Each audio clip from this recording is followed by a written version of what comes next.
நாங்கள் காண்போம். அழைப்போமா? வார்த்தையின் வெளிச்சம், வெளிச்சத்துடன் வெளிச்சமாய் நித்திய வெளிச்சத்துல நம் உள்ளத்திலும் இல்லத்திலும் வெளிச்சம் கொடுக்க இன்னைக்கு வார்த்தையின் வெளிச்சம் நம்மை வெளிச்சத்துக்குள்ளாய் அழைத்து செல்கிறது. ஆயத்தமாவோம், வார்த்தையின் வெளிச்சத்தை கேட்போம். Praise sister. Praise Lord sister. Praise Lord. கர்த்தராகிய இயேசு கிறிஸ்துவின் நாமத்தினாலும் சங்கம் வானொலி கூடாக வார்த்தையின் வெளிச்சத்தின் நேரத்தில் உங்களை நான் வாழ்த்தி வரவேற்கின்றேன். வெளிச்சத்தை காண ஆவலாயிருக்கிறோம் சிஸ்டர், எடுத்து வாருங்கள். ஆமென். Thank you sister Subha.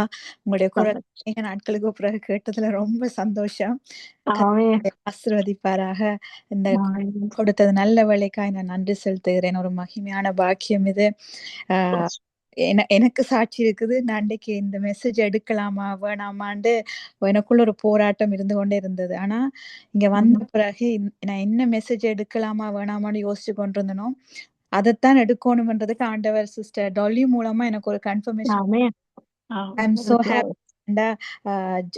அந்த வார்த்தைகளை சொல்ல வேண்டிய அவசியம் இருக்கேல்ல. நான் சொல்லிக்க ஜீவ பலிகளை குறித்து சுகந்த வாசனையா இப்படின்ற வார்த்தைகளை சொன்னோன்னு எனக்கு சரியான சந்தோஷமாயிட்டு நான் ஆண்டவர் கொடுத்த கன்ஃபர்மேஷன் அதை பார்க்கிறேன். கர்த்தருடைய நாமத்துக்கு மகிமை உண்டாவதாக.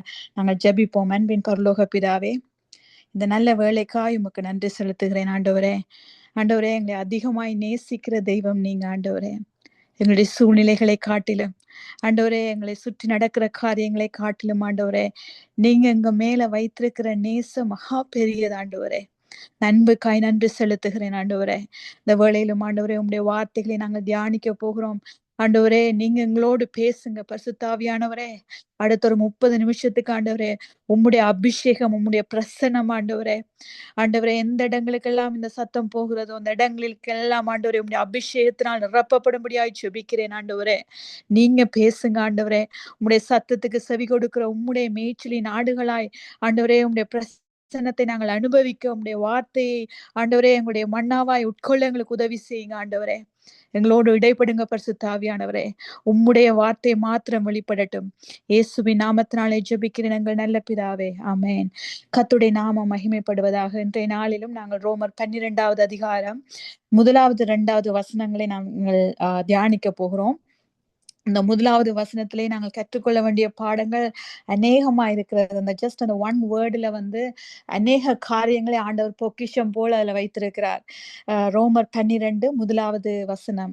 அப்படி இருக்க சகோதரரே, நீங்கள் உங்கள் சரீரங்களை பரிசுத்தமும் தேவனுக்கு பிரியமான ஜீவ பலியாக ஒப்பு கொடுக்க வேண்டும் என்று தேவனுடைய இரக்கங்களை முன்னிட்டு உங்களை வேண்டிக் கொள்கிறேன்.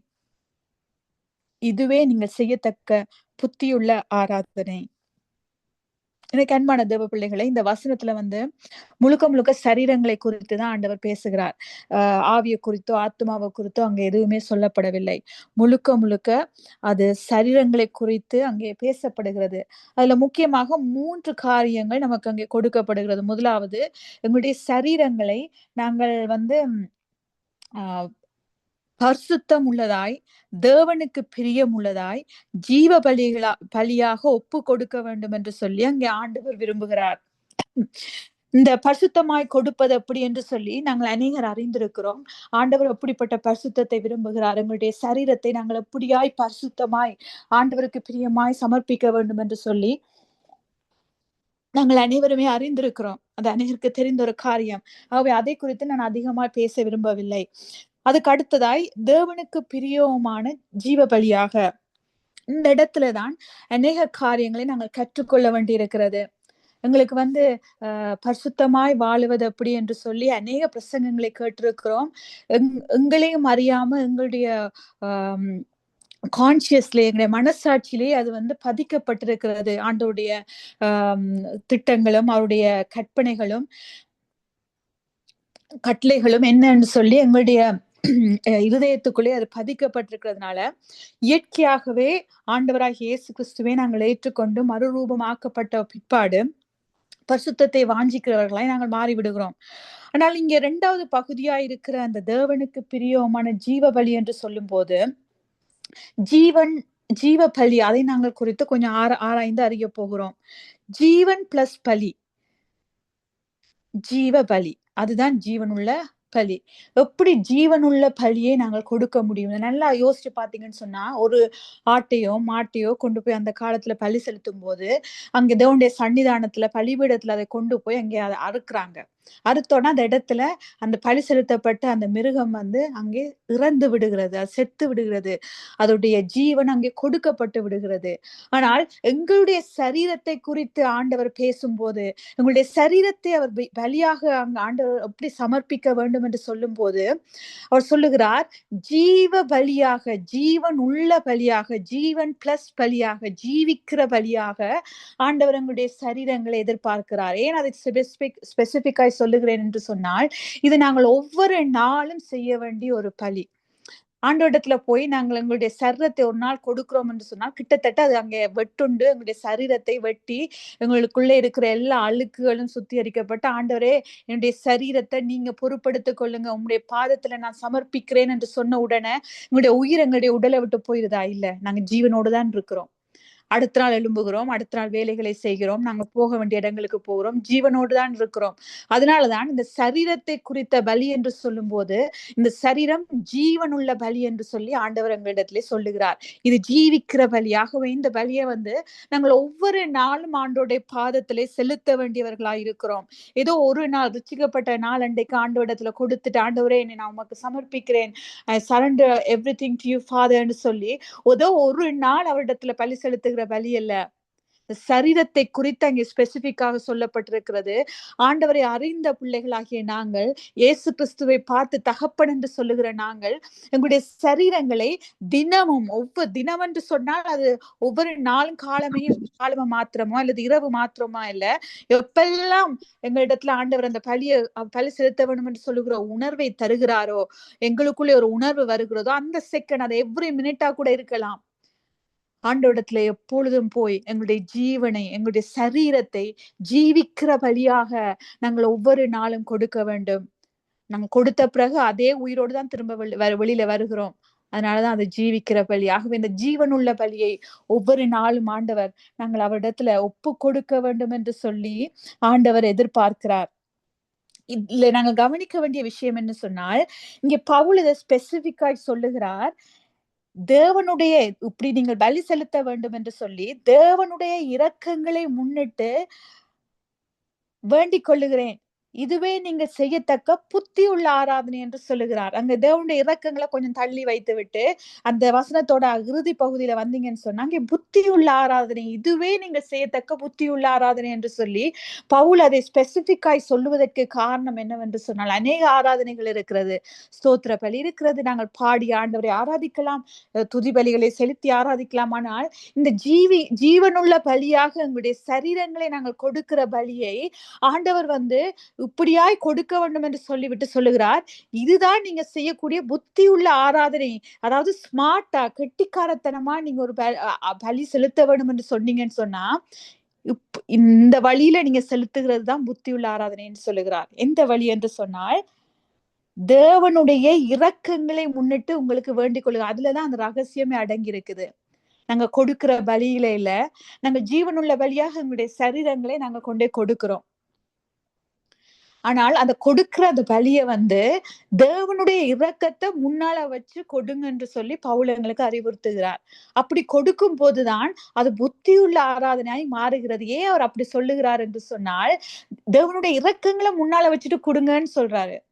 ஏன் அப்படி சொல்றாருன்னு சொன்னா, எங்களுடைய சரீரங்களை நாங்கள் பலி செலுத்த கொண்டு போகிறோம்னு வைத்துக் கொள்ளுங்கள். ஆண்டவரிடத்துல போய் நான் என்னுடைய சரீரத்தை கொடுக்கிறேன், ஆண்டவரே என்னுடைய மாம்சத்தை நான் உங்களுடைய பாதத்தில் அர்ப்பணிக்கிறேன் என்று சொல்லி பலி கொடுக்கும் போது அவர் அந்த பலியை நுகர்ந்து பார்க்கிறார். ஆண்டவர், நாங்க எப்பெல்லாம் நாங்க பலி செலுத்துகிறோமோ, அது துதி ஆராதனையா இருக்கட்டும், ஸ்தோத்திர ஆராதனையா இருக்கட்டும், பாடல் ஆராதனையா இருக்கட்டும், எப்படிப்பட்ட ஆராதனைகளை நாங்கள் செலுத்தினாலும் அங்கே அது தேவனுடைய சன்னிதானத்தை வந்து எட்டும் போது பிதாவாகிய தேவன் அதை நுகர்ந்து பார்த்து அதிலே மகிழ்கிறாராம்.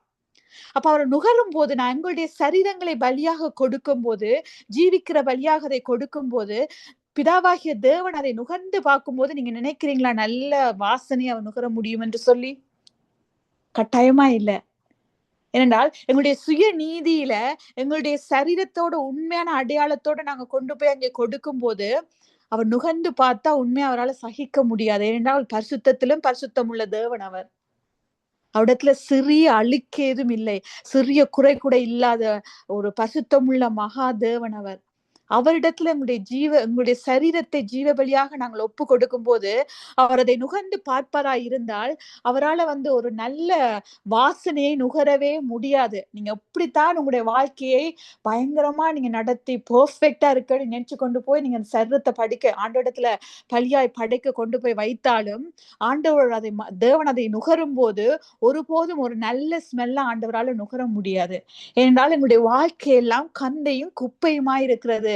எங்களுடைய சுய நீதி ஒன்றுக்கும் உதவாத ஒரு குப்பை.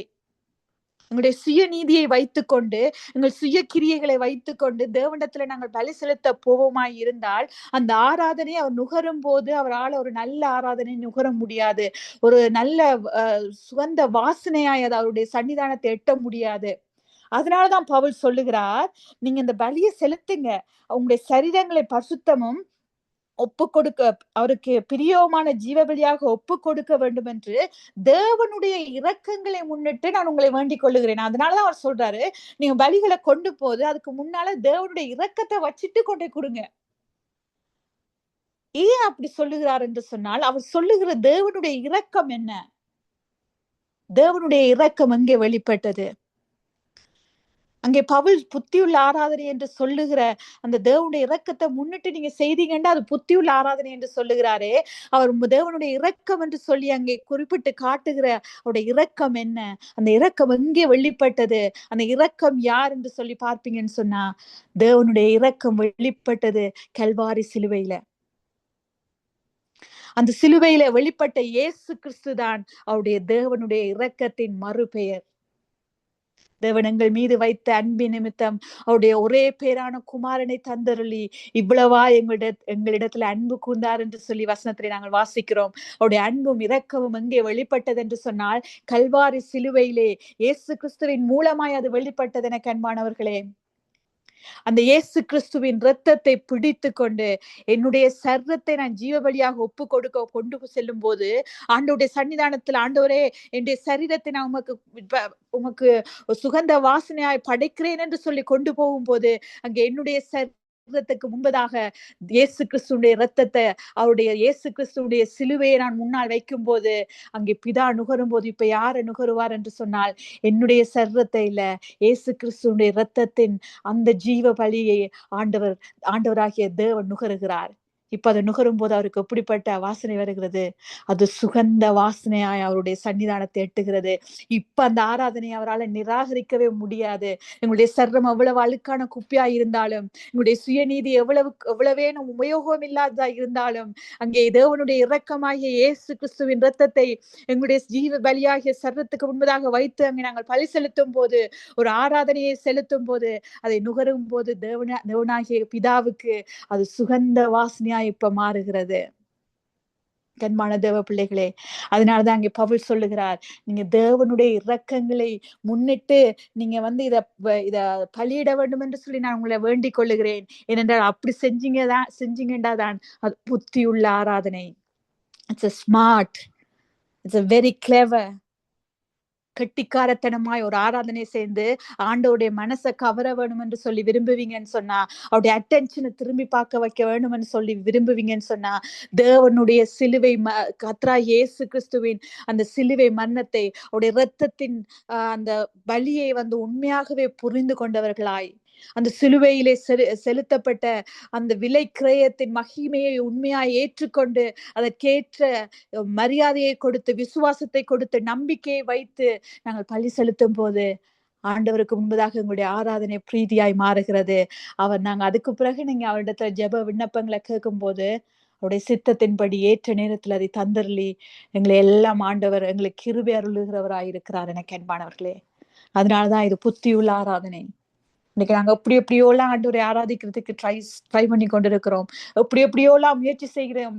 இப்படி செய்தா ஆண்டவரை கனப்படுத்த வேண்டும், இப்படி செய்த ஆண்டவரை சந்தோஷப்பட தவறில்லை. நீங்க ஆண்டவரை சந்தோஷப்படுத்துறதுக்காக நீங்க முயற்சி செய்யற எல்லா காரியத்தையும் ஒரு குழந்தை செய்கிற அந்த காரியங்களை ரசிக்கிறது போல தகப்பனாகி அவர் ரசித்து பார்க்கிறார். ஆனால் நீங்க ஸ்மார்ட்டா அவரிடத்த கிட்ட போகணும்னு நினைச்சீங்கண்டா, ஒரு ஸ்மார்ட்டா கெட்டிக்காரத்தனமாய் அவருக்கு ஒரு ஆராதனை நீங்க செய்ய வேண்டும் என்று சொன்னால், ஆண்டவராகிய இயேசு கிறிஸ்துவின் சிலுவை மரணத்தை, அவருடைய சிலுவை பாடுகளை, அவருடைய சிலுவையின் இரத்தத்தை உண்மையாகவே நினைவு கூர்ந்தவர்களாய், அந்த சிலுவையை மேன்மைப்படுத்தினவர்களாய் நீங்கள் அவரிடத்துல போகும்போது, ஆண்டவர் உங்களை நுகர்ந்து பார்க்கும்போது சுகந்த வாசனையை அவர் நுகர்ந்தவராய், தன்னுடைய மகிமையின் பிரசன்னத்தை எங்கள் மீது அவர் வைப்பதற்கு போதுமானவராய் இருக்கிறார். எனக்கு அன்பானவர்களே, அது மாத்திரமல்ல, நேரம் கொஞ்சமா இருக்கிறதுனால நான் ஃபாஸ்டா சொல்லி கொண்டு போகிறேன். ரோமர் 12 2வது வசனத்துக்கு போவோமாய் இருந்தால், முதல் வசனத்துல இன்னும் அதிகமாய் சொல்லலாம், ஆனால் 2வது வசனத்திற்கு போவோம் என்று சொன்னால், வசனம் சொல்லுகிறது, நீங்கள் இந்த பிரபஞ்சத்திற்கு ஒத்த வேஷம் தெரியாமல் தேவனுடைய நன்மையும் பிரியமும் பூரணவுமான சித்தம் இன்னதென்று பகுத்தறியத்தக்கதாக உங்கள் மனம் புதிதாகிறதுனாலே மறுரூபமாகுங்கள் என்று அங்கே வசனம் சொல்லுகிறது. முதலாவது எங்களுடைய சரீரத்தை குறித்து முதலாவது வசனம் பேசுகிறது. 2வது வசனம் எங்களுடைய இருதயத்தை குறித்து அங்கே பேசப்படுகிறது. முதல் வெளியரங்கமான சர்வத்தை நாங்கள் எப்படி சமர்ப்பிக்க வேண்டும் என்று சொல்லி பவுல் சொல்லிக் கொடுக்கிறார். 2வதாய் எங்களுடைய இருதயம் ஒரு புதுப்பிக்கப்பட்ட இருதயமாய், புதுப்பிக்கப்பட்ட ஒரு மனமாய் ஆண்டவரிடத்திலே நாங்கள் சமர்ப்பிக்க வேண்டும் என்று சொல்லி பவுல் சொல்லுகிறார். வெறும் வெளியரங்கமான சரி எண்ணத்துல என்னோட சுய கிரியைகளோ சுய நீதியோ எதுவுமே அவரை ப்ளீஸ் பண்ண முடியாது என்று சொல்லிவிட்டு அப்படியே நாங்க பாவத்துல இருந்துட முடியுமா? எந்த மாற்றமும் இல்லாம இருந்துட முடியுமா? இல்ல. அங்கே உள்ளான மறுரூபமாக்கப்பட்ட இருதயத்தை ஆண்டவர் எதிர்பார்க்கிறார். ஏன் இப்படிப்பட்ட முழுமையான ஒரு சமர்ப்பணம் நமக்கு தேவை என்று சொன்னால், இது ஒரு கிறிஸ்தவ வாழ்க்கையில சமர்ப்பணம் என்கின்ற வார்த்தை வெரி அண்டர் ரேட்டட் என்றே சொல்லுவேன். அதை அடிக்கடி யூஸ் பண்றதுனால, அடிக்கடி அதை குறித்து பாடுகிறதுனால, அநேக நேரத்துல அந்த சமர்ப்பணம் என்கின்ற அந்த வார்த்தையின் அடி ஆழத்தை நாங்கள் உணராமலேயே இருந்து விடுகிறோம். அது ஒரு கிறிஸ்டியன் லைஃப்ல ஒரு கடினமான ஒரு விஷயம். சமர்ப்பணம் என்பது ஏதோ இலகுவாய் செய்யக்கூடிய ஒரு காரியம் அல்ல. It's a very hardest thing to do in Christian life. ஏனென்று சொன்னால், இந்த வேர்ல்ட் எங்களுக்கு சொல்லி கொடுக்கறது எல்லாமே எங்களை டிபெண்ட் பண்ண தான் சொல்லி கொடுக்குது. எங்களுடைய காரியங்களை, எங்களுடைய சுய பலத்தை, சுய கிரியைகளை, உங்களுடைய சுய எண்ணங்களை, நீதிகளை தான் நாங்க பின்பற்றுவதற்கு இந்த உலகம் எங்களை உற்சாகப்படுத்தி கொண்டிருக்கிறது. தன் கையே தனக்கு உதவி, நீ ஸ்ட்ராங்கா இருந்தா போதும், நீ உன்னை மனதுல விட்டு கொடுக்காம இருந்தா போதும் அப்படின்னு சொல்லி எங்களையே பெருமைப்படுத்தி கொண்டிருக்கிறது. ஆனால் உண்மையிலேயே ஆண்டவர் எதிர்பார்க்கிற காரியம் என்னவென்று சொன்னால், முழுமையான சமர்ப்பணத்தை ஆண்டவர் எதிர்பார்க்கிறார். உண்மையான விடுதலை எல்லாத்தையும் அவரிடத்துல ஒப்பு கொடுக்கும் போதுதான் ஒரு மனிதனுக்கு கிடைக்கிறது. அநேக நேரத்துல be still and know that I am God, அந்த வார்த்தை தரித்திருந்த நானே தேவன் என்பதை அறிந்து கொள்ளுங்கள் என்ற வார்த்தையோட சரியான அர்த்தம் என்னவென்று சொன்னால், அநேக நேரத்துல நாங்க என்ன செய்கிறோம், ஆண்டவர் தரித்திருக்க சொல்லுகிறார் என்று சொல்லி நாங்கள் எப்படி இருந்தோமோ அப்படியே இருந்து விடுகிறோம். ஆனா உண்மையிலேயே நீங்க எபிரேய பைபிள் எடுத்து பாப்பீங்கன்னு சொன்னா, பி ஸ்டில் தரித்திருந்து என்கின்ற வார்த்தையோட உண்மையான அர்த்தம் அங்கே ஹார்ப்பு என்று அங்கே ஹிப்ரு பைபிள் எழுதப்பட்டிருக்கிறது. ஹார்ப்பு என்பதற்கு லெட்டிங் கோ என்ற அர்த்தம். எங்களுடைய கைகள்ல இருந்து விடுவித்து விடுவது. அங்கே நாங்க நினைக்கிறோம் தரித்திரங்கள் சொன்னோம்னா அப்படியே நான் எதுவுமே செய்யாம அப்படி இருந்தோம்னா அப்படியே இருந்துடணும், அந்த இடத்துல அப்படியே எதுவும் காட்டக்கூடாது, எதுவுமே நான் ரியாக்ட் பண்ணக்கூடாது, அப்படியே இருந்துரும். அப்படி இல்லை, அங்க இடத்துல அங்க பீஸ்ட் தரித்திருந்து என்று சொல்லுகிற வார்த்தையில ஒரு சின்ன ஆக்ஷன் அடங்கி இருக்கிறது. உண்மையான எபிரேய பைபிளின் வேதாகமத்துல இருந்து எடுக்கப்பட்ட வார்த்தையை நாங்கள் மொழிபெயர்த்து பார்ப்போமே இருந்தால், அது லெட்டிங் கோ, கையை விடுவிக்கிறது. எங்களுடைய கையில நாங்க பிடித்திருக்கிற கண்ட்ரோலை ஆண்டோடைய கரத்துல நாங்க விட வேண்டியது எங்களுடைய ஒரு ஆக்ஷனா இருக்கிறது, நாங்க செய்ய வேண்டிய ஒரு கிரியையா இருக்கிறது. எங்களுடைய வாழ்க்கையின் எல்லா காரியத்திலையும் அப்படிப்பட்ட ஒரு விட்டு கொடுத்தலை ஆண்டவர் எதிர்பார்க்கிறார். முழுமையாய் சமர்ப்பணம், முழுமையா எது எல்லாத்தையும் பிடித்து வைத்துக் கொண்டிருக்கிறோமோ அப்படியே நான் பிடிச்சு வச்சு கொண்டிருக்கிறேன், நான் ஒண்ணுமே செய்யல, நான் கோபப்படவும் இல்லை, ரியாக்ட் பண்ணவும் இல்லை, அப்படியே என்னுடைய உணர்வுகளை பிடித்து வைத்திருக்கிறேன் என்று சொல்லி கொண்டிருக்கிறோம் இல்லையா? அது ஆண்டவருக்கு பிடிக்காத ஒரு காரியம். உண்மையான சமர்ப்பணம் என்று சொன்னா என்னன்னு சொன்னா, எங்களுடைய ஒருத்தர் மேல கோபமா இருப்போம்னு சொன்னா அந்த கோபத்தை விட்டு விடுவது, அந்த கண்ட்ரோலை விட்டு விடுவது. அநேகர் இப்படித்தான் செய்யறோம். ஒருத்தர் மேல கோபமா இருந்தா, ஆண்டவரே நான் அவங்கள நோகடிக்கல, அவங்கள கஷ்டப்படுத்தல, அவங்கள போய் என்ன ஏதுன்னு சொல்லி நான் கேள்வி கேட்கல. ஆனா நான் அப்படியே இருந்துடுறேன் அதே கோவத்தோட. அப்படியே அதை எதையுமே காட்டாம அவங்களையும் டிஸ்டர்ப் பண்ணல, அப்படியே இருந்துடுறேன்னு சொல்லி. அது இல்ல ஆண்டவர் எதிர்பார்ப்பது. கோவத்தை அப்படியே வைத்து கொண்டிருப்பதில்ல. ஸ்டில்லா அந்த கோவத்தை விட்டு விட்டு அவர்கள் மீது அன்பை காட்ட ஆண்டவர் எங்களிடத்துல எதிர்பார்க்கிறார். அதுதான் லெட்டிங் கோ. ஆக்சுவலி பீஸ்ட் தரித்திருந்து நானே தேவன் என்று அறிந்து கொள்ளுங்கள் என்று அவர் சொல்லுகிற வார்த்தையின் அர்த்தம், எங்களிடத்துல அந்த கண்ட்ரோலை விட்டு விட்டு ஆண்டவர் எதிர்பார்க்கிற சமர்ப்பணத்தை நாங்கள் கொடுக்கும் போதுதான் அவர் உண்மையிலேயே தேவன் என்று சொல்லி நாங்கள் எங்களுடைய வாழ்க்கையில அறிந்து கொள்ள முடியும். இதனாலதான் இன்றைக்கு அநேகருடைய வாழ்க்கையில ஆண்டவர் கிரியை செய்ய முடியாம இருப்பதற்கு காரணம், நாங்க அப்படியே தரித்திருக்கிறேன் என்று சொல்லிக்கொண்டு விட வேண்டிய காரியங்களை விடாமல் பிடித்து கொண்டிருப்பதனாலதான் இன்றைக்கு ஆண்டவர் அவர்தான் எங்களுடைய வாழ்க்கையின் தேவன் என்று சொல்லி நிரூபிக்க முடியாதவராய் இருக்கிறார். எனக்கு அன்பானவர்களே, அதற்கு காரணம் எங்களுடைய காரியம்தான். நாங்கள் அதை முழுமையாய் விட்டு கொடுத்தவர்களாய் எங்களுடைய இருதயங்களை ஆண்டவரிடத்துல சமர்ப்பிக்க வேண்டும் என்று சொல்லி ஆண்டவர் எதிர்பார்க்கிறார். எங்களுடைய சித்தம் இல்ல ஆண்டவரே, முழுக்க முழுக்க உங்களுடைய சித்தம் என்று சொல்லி தேவனுடைய பலிபீடத்துல எங்களுடைய ஆவி, ஆத்துமா, சரீரம் எல்லாவற்றையும் அங்கே சமர்ப்பிக்கிற ஒரு வாழ்க்கை தான் சமர்ப்பணம். ஏன் நாங்கள் சமர்ப்பிக்க வேண்டும் என்று சொன்னால், அங்கே அவர் தன்னை நமக்காக சமர்ப்பணம் செய்திருக்கிறார். எங்களுடைய எங்களுக்காக அவர் தன்னையே பலியாக ஒப்பு கொடுத்தாரே. அந்த சமர்ப்பணத்துக்கு நாங்கள் பதில் செய்ய வேண்டும் என்று சொன்னால், அந்த சமர்ப்பணத்துக்கு நாங்கள் நன்றி உள்ளவர்களாய் இருக்க வேண்டும் என்று சொன்னால், ஆண்டவரிடத்துல எங்களை முழுமையாய் நாங்கள் ஒப்பு கொடுக்க வேண்டும். நான் சொல்லுகிற வசனங்களுக்கு குறித்து வைத்துக் கொள்ளுங்கள். அப்படி அது பிலிப்பியர் 2வது அதிகாரம் 6-8 வாசிப்போம்னு சொன்னால், அவர் நமக்காக கொடுத்திருக்கிறார். ஆகவே நாங்கள் அவருக்கு அதை திருப்பி கொடுக்க வேண்டும்.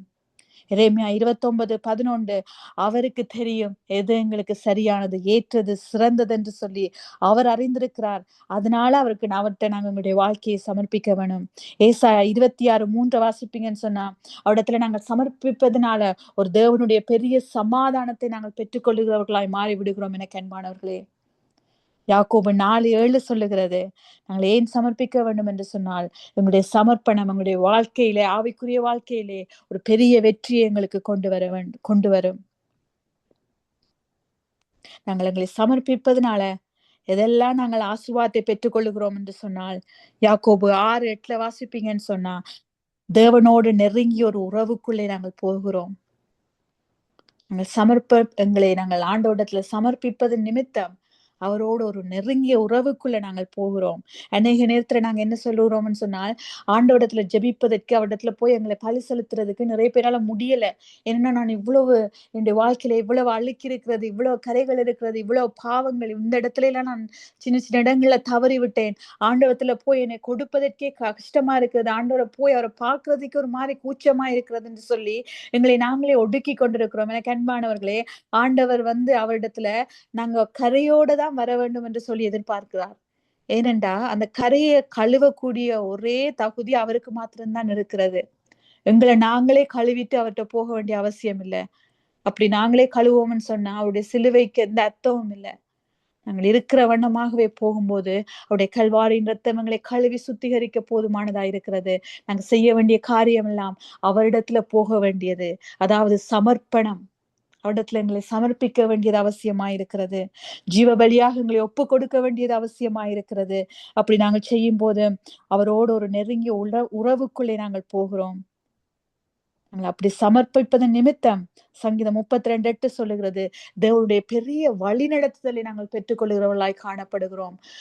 நாங்கள் என்ன செய்ய வேண்டும், எது செய்ய வேண்டும் என்று சொல்லி எங்களுடைய வாழ்க்கையின் ஒவ்வொரு பாதைகளையும் அவர் எங்களுக்கு வழி நடத்துகிறவராய் காணப்படுகிறார். எனக்கு அன்பானவர்களே, அது மாத்திரமில்லை, யோவான் 15:5 வாசிப்பீங்கன்னு சொன்னா, நாங்கள் சமர்ப்பிப்பதன் மூலம் அங்கே கனி கொடுக்கிற வாழ்க்கையை நாங்கள் இந்த உலகத்துக்கு காட்ட முடியும். தேவனுக்கு முன்பதாக சாட்சி கொடுக்க முடியும். ஒரு கனி நிறைந்த வாழ்க்கையாய் எங்களுடைய வாழ்க்கையை மாறி அநேகருக்கு, எங்களுக்கு மாத்திரமில்ல அநேகருக்கு பயனுள்ள ஒரு வாழ்க்கையாய் மாறிவிடும். கனி கொடுக்கிற வாழ்க்கைன்னு சொல்லும் போது ஒரு காரியம் எனக்கு ஞாபகம் வருகிறது. நாங்கள் அநேக நேரத்துல நினைக்கிறோம், கனி கொடுக்கிற வாழ்க்கையினால எனக்குத்தான் உபயோகம் என்று சொல்லி. எப்பவுமே மாமரத்துல மாம்பழம் பழுக்கும் போது அந்த மாம்பழத்தை அந்த மரம் சாப்பிடாது, சுத்தி இருக்கிறவங்க தான் சாப்பிட்டு அனுபவிப்பாங்க. எந்த நீங்க மரத்தை எடுத்து பாத்தீங்கன்னாலும் அந்த மரம் கனிகளை கொடுக்கும் போது அந்த கனிகளால மற்றவர்கள் தான் அநேக உபயோகத்தை பயன பெறுவாங்க. அவங்க எங்களுடைய வாழ்க்கையோட உண்மையா கனி கொடுக்கிற வாழ்க்கையை நாங்கள் வாழ்வோமா இருந்து சொன்னால் எங்கள் நிமித்தம் மற்றவர்கள் அநேக பயன் பெறுகிறவர்களாய் எங்களுடைய வாழ்க்கை இருக்கும். மற்றவர்கள் ஆசீர்வதிக்கப்படுவதற்கு எங்களுக்கு நாங்க ஆசீர்வாதமா இருக்கிறோமோ இல்லையோ, மற்றவர்களுக்கு நாங்கள் அநேக விதத்துல ஆசீர்வாதமாய் பயனுள்ளவர்களாய் நாங்கள் மாறிவிடுவோம். அதுதான் உண்மையிலேயே கனி கொடுக்கிற வாழ்க்கை. அது மாத்திரமில்லாமல் 2 Corinthians 12:9 வாசிப்பீங்கன்னு சொன்னா, நாங்கள் அவரிடத்துல எங்களுடைய வாழ்க்கையை சமர்ப்பிக்கும் போது, ஜீவ பலியாய் ஒப்பு கொடுக்கும் போது, எங்களுடைய பலவீனத்துல எல்லாம் அவருடைய பலனங்களை பூரணமாய் தாங்கும். எனக்கு அன்பானவர்களே, இவ்வளவு நன்மைகள் அவரோடு கூட நாங்கள் எங்களுடைய வாழ்க்கையை அவருக்கு உண்மையான பலியாய் ஜீவ பலியாய் ஒப்பு கொடுக்கும் போது இவ்வளவு ஆசீர்வாதங்களை நாங்கள் பெற்றுக்கொள்ள முடியும். எல்லாவற்றையும் எங்களுடைய ஆவி ஆத்துமா சரீரம் எல்லாவற்றையும் நாங்கள் சமர்ப்பிக்க வேண்டும். இந்த ஆவி ஆத்துமா சரீரம் என்று சொல்லும் போது எங்களுடைய வாழ்க்கை, நேரம், தாளந்துகள், எங்களுடைய உடைமைகள், எங்களுடைய உறவுகள் எல்லாமே அதற்குள்ள அடங்கும். எல்லாவற்றையும் நாங்கள் சமர்ப்பிப்பதற்கு எங்களுடைய இருதயம் தயாரா இருக்க வேண்டும். சில நேரத்துல ஆண்டவரிடத்துல நாங்கள் பலி கொடுக்கும் போது எங்களுடைய வாழ்க்கையை, சரீரத்தை, எங்களுடைய ஆவி ஆத்மாவை கொடுக்கும் போது சில நேரத்துல நாங்கள் கொடுக்க முடியாத காரியங்கள் அநேகம் இருக்கும். ஆண்டவரை இதை மாத்திரம் நான் வைத்துக் கொள்கிறேன், இது எனக்கு ரொம்ப பிடிக்கும் என்று சொல்லி நாங்கள் வைத்துக் கொள்ள முடியாது. சில நேரத்துல அதை கொடுக்கும் போது இருதயம் தாங்க முடியாம வலிக்கும். நான் அந்த காரியங்களை எல்லாம் கொடுக்கும் போது ஆண்டவரோடு இருக்கிற உறவை எங்களுக்கு மேம்படுத்தும்.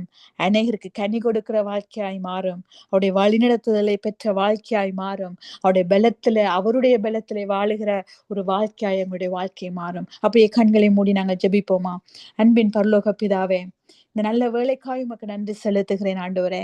தகப்பனே, இந்த நாளிலும் ஆண்டவரே, இந்த விசேஷமான அந்த புத்தியுள்ள ஆராதனை எப்படி இருக்கும் என்று சொல்லி எதை வைத்து நாங்கள் ஆண்டவரே நாங்கள் பிரியப்படுத்துகிற விதமாய், உம்முடைய மனதுக்கு நெருங்கக்கூடிய விதமாய், உம்மை சந்தோஷிப்பிக்கிற விதமாய் ஒரு புத்தியுள்ள ஆராதனையை செய்யலாம் என்று சொல்லி எங்களை கற்றுக் கொடுத்த இந்த வாழ்க்கைக்காய் உமக்கு நன்றி, வார்த்தைக்காய் நன்றி ஆண்டவரே.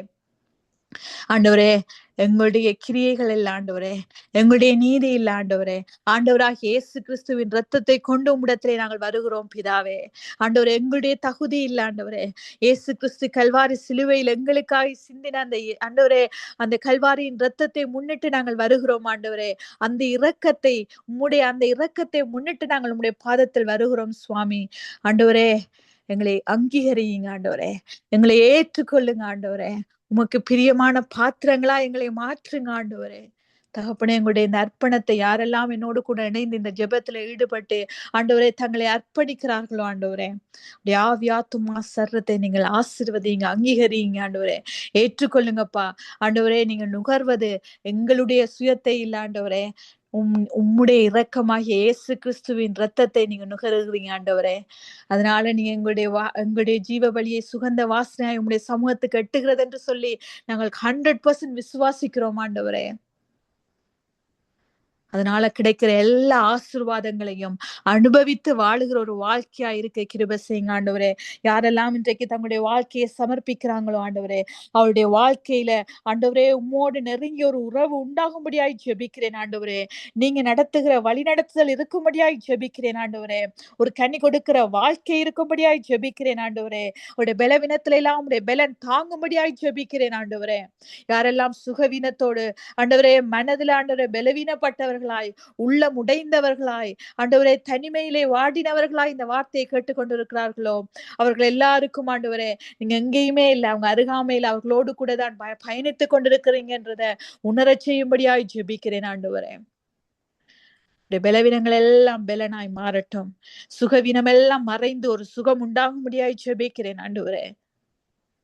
நான் சொன்னா இயேசுவின் நாமத்தினாலே ஒரு பெரிய விடுதலை ஒவ்வொருவருக்கும் உண்டாகும்படியாய் ஜெபிக்கிறேன் ஆண்டவரே. இந்த குரல் எந்த இடத்துக்கெல்லாம் போகிறதோ உள்ளங்களிலும் அந்த இல்லங்களிலும் ஆண்டவரே நீர் செலுத்துகிற ஆண்டவரே, நீர் கொடுக்கிற ஒரு பெரிய விடுதலை உண்டாகும்படியாய் ஜெபிக்கிறேன் இயேசுவின் நாமத்தினாலே. கரம் நடத்தும்படியாய் ஜெபிக்கிறேன் தகப்பனே, இயேசுவின் நாமத்தினாலே ஜெபிக்கிறேன் எங்கள் நல்ல பிதாவே. ஆமேன். ஆமேன்.